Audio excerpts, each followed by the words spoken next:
రేపు ఎందుకంటే మన దగ్గర డబ్బులుండి కాదు, ఆ విషయం కూడా కార్యకర్తలు గుర్తుపెట్టుకోవాలి, ప్రజలు గుర్తుపెట్టుకోవాలి. ఇబ్బందులు ఉన్నాయి, మన ఊహించిన దానికంటే ఇబ్బందులు ఎక్కువగా ఉన్నాయి. నేను 4వసారి ముఖ్యమంత్రిని, 3 సార్లు నాకు ఎప్పుడు ఇన్ని ఇబ్బందులు రాలేదు. అన్ని ఇబ్బందులు ఉన్నాయి, కానీ ఒక పక్క ఇబ్బందులున్నా సమస్యల్ని ఫేస్ చేస్తూనే ఎక్కడికక్కడ ఇచ్చిన హామీలు నెరవేర్చుకుంటూ ముందుకు పోయే దిశగా ముందుకు కార్యక్రమాలు తీసుకున్నాం.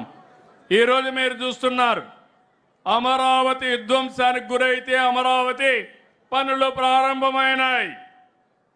పోలవరం గోదావరిలో ముంచేస్తే గోదావరిని మళ్ళీ ట్రాక్లో పెట్టి 2027కు పూర్తి చేసే బాధ్యత తెలుగుదేశం పార్టీ ఎన్డీఏ తీసుకుంటున్నాం. ఇంకో పక్కన ఇక్కడే రామాయంపట్నంలో బీపీసీఎల్ అయితే 95,000 కోట్ల రూపాయలతో రిఫైనరీ వస్తూ ఉంది. ఆర్సీఆర్ మిత్తలైతే నక్కపల్లిలో ఒక స్టీల్ ప్లాంట్ పెట్టడానికి 1,00,000 కోట్ల రూపాయలతో ముందుకొచ్చారు. ఎన్టీపీసీ అయితే 1,90,000 కోట్లతో గ్రీన్ హైడ్రోజన్కి ముందుకొచ్చారు. రిలయన్స్ అయితే 65,000 కోట్ల రూపాయలతో ఎక్కడికక్కడ బయోఫ్యూయల్ కింద ముందుకు పోయే పరిస్థితి వచ్చారు. ఒక పక్క ఈ కార్యక్రమాలు చేస్తున్నాం, ఒక పక్క పెట్టుబడులు తెస్తున్నాం, ఒక పక్క ఉపాధి కల్పిస్తూ ముందుకు పోతున్నాం. రేపే మళ్ళీ ఒక చరిత్రకు శ్రీకారం చుట్టబోతున్నాం. జీరో పావర్టీ, P4 మార్గదర్శి, బంగారు కుటుంబం. నా ఆలోచన ఒకటి, సంపద కొంతమంది చేతుల్లో ఉండడం కాదు. సంపద అనేది ఎవరైతే పేదవాళ్ళు ఉన్నారో వాళ్ళ అవసరాలు తీర్చే విధంగా ఉండాలి. ఓసారి మనకు అదృష్టం కలిసి వస్తుంది. ఇక్కడే మా చంద్రశేఖర్ ఉన్నాడు, ఎన్ఆర్ఐ. ఒక ఎగ్జాంపుల్ అది.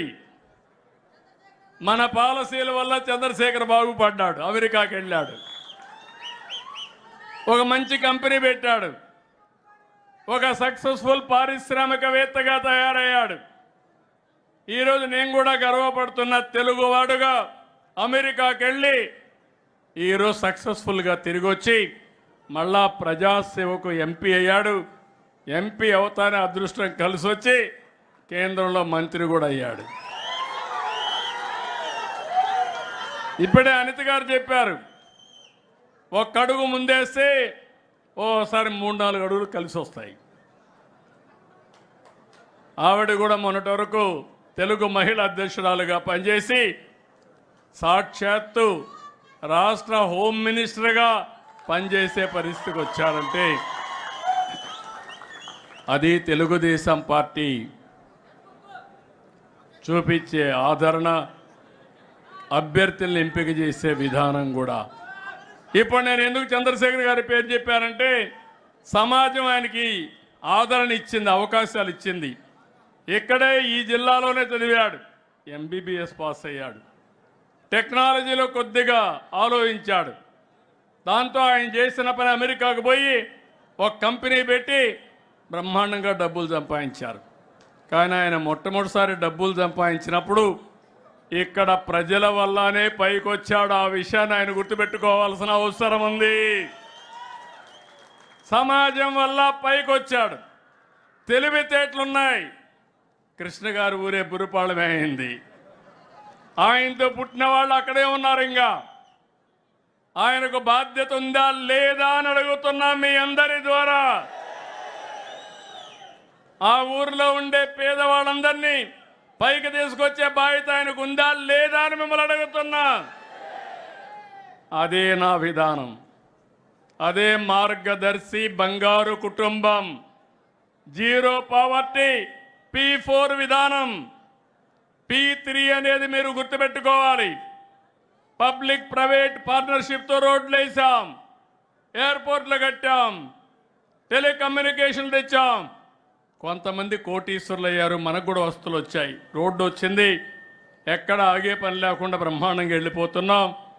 ఇప్పుడైతే టోల్ కూడా కలెక్ట్ చేసే పని లేదు, నేరుగా బిల్లు మీకు నేరుగా ఇంటికి వస్తుంది, మీ ఫోన్కి వచ్చేసే పరిస్థితికి వచ్చింది.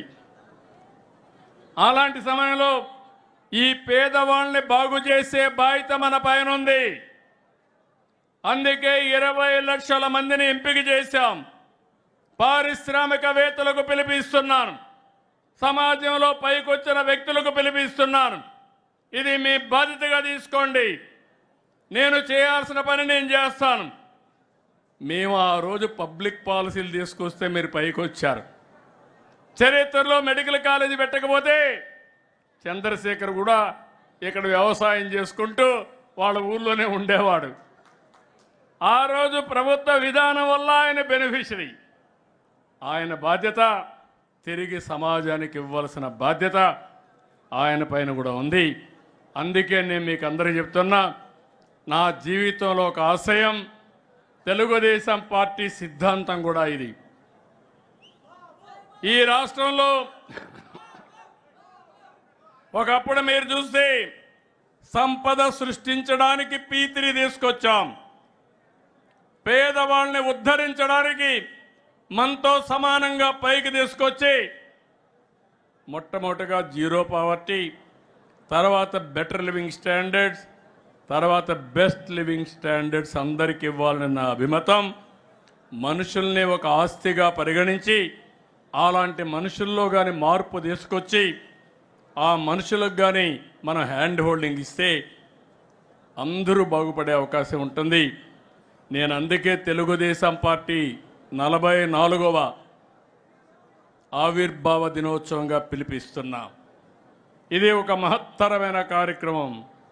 25 ఏళ్లకు మునుపు ఐటీ ఒక ప్రభుత్వ విధానాన్ని తీసుకొస్తే ఈరోజు ప్రపంచంలో